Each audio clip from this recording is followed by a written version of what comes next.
네, 어제장에서는 외국인이 조금 낯설게 느껴졌죠. 외국인이 매도세로 돌아서면서 양시장 모두 조정을 받았고 코스피는 1980선까지 다시 내려왔습니다.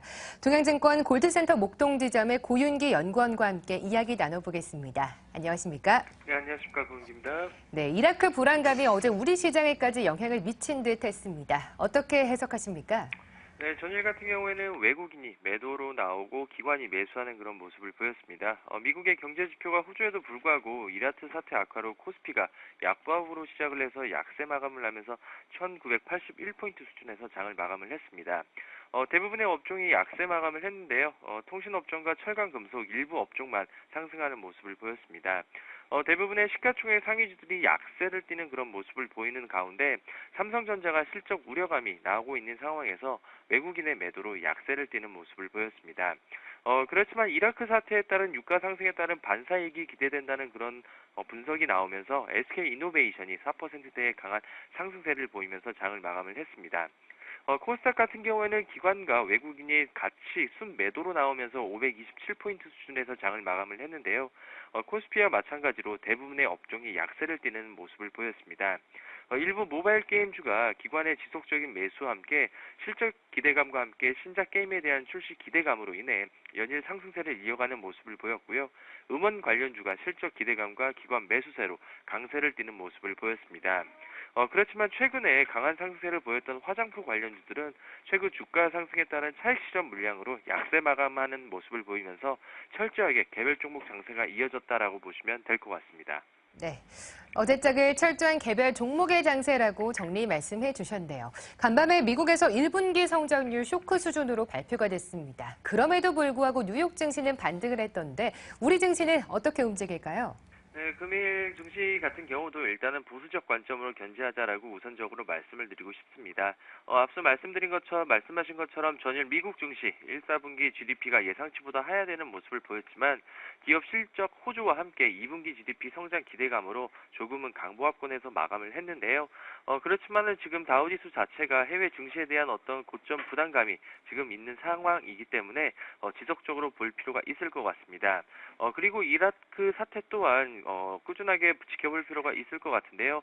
물론 매우 큰 악재로 인식은 지금 되고 있지는 않지만은 돌발 변수로의 역할을 할 것으로 지금 보고 있습니다.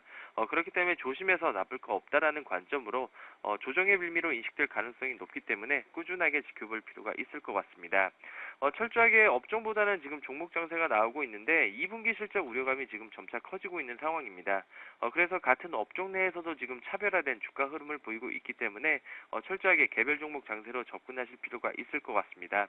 2분기 실적 기대감이 어느 정도 살아있는 종목들 그리고 기관과 외국인이 수급적으로 유효한 종목들 위주로 매수를 하시는 게 현 시장에서 대응 방안이라고 보시면 될 것 같습니다.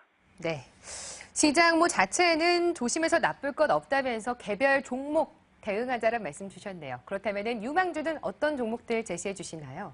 네, 금일 같은 경우에는 어느 정도 성장성이 조금 나오고 있는 종목들 위주로 선별을 해봤습니다. 우선 태평양 물산인데요. 지금 화장품과 마찬가지로 OEM 업체들, 의류라든지 섬유라든지 아니면 화장품 관련된 OEM 업체들이 주가가 지금 나름대로 선방을 하고 있는 상황입니다. 지금 태평양 물산 같은 경우에는 고수익 사업 부분이 우모 사업 부분이 지금 안정적으로 지금 나오고 있는 상황이고, 특히나 이제 생산 기지 자체가 예전에는 중국이었다면 최근에는 IT뿐만 아니라 여러 가지 지금 공장들 자체가 베트남으로 지금 넘어가고 있는 상황인데요.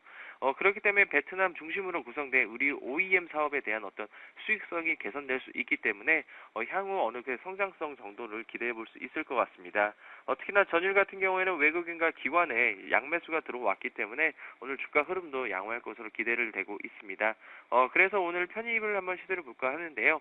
편입가는 시초가를 제시해드리고 목표가는 6,500원, 손절가는 5,500원 수준으로 조금 짧게 잡도록 하겠습니다.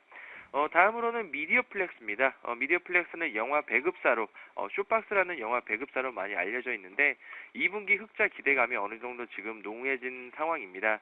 얼마 전 개봉했었던 영화 끝까지 간다가 180만 정도가 그 손익 분기점인데 현재 약 300만 가까이 육박하는 그런 관람가액 수로 나왔기 때문에 2분기는 흑자 기대감이 농후한 상황입니다.